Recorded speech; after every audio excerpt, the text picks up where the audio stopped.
Programang ito ay rated SPG, striktong patnubay at gabay ng magulang ang kailangan. Sa pagluhod ni Facundo ay umaasa siyang sa kanyang pagkamatay ay bubuhayin ni Ramon si Catherine at Bettina.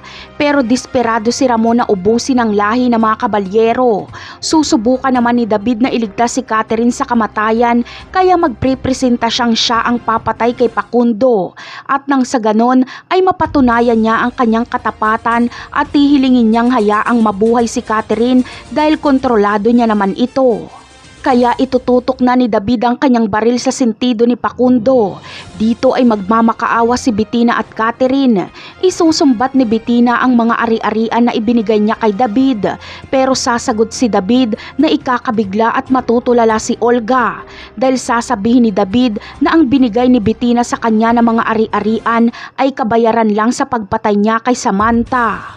Rinig ni Olga ang sinabing ito ni David, para siyang binuhusan ng malamig na tubig na tila natulala na lang. Hindi niya alam kung ano ang gagawin, pero kailangang maging mahinahon ni Olga.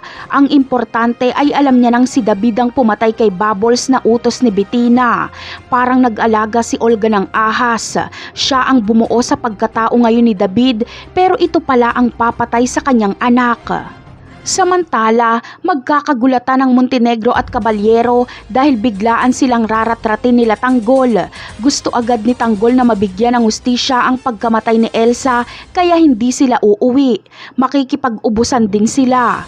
Hindi sasayangin ni Tanggol ang pagkakataong mabigyan ng hustisya si Bubbles at Mokang dahil si Facundo at Ramon ang kanyang target.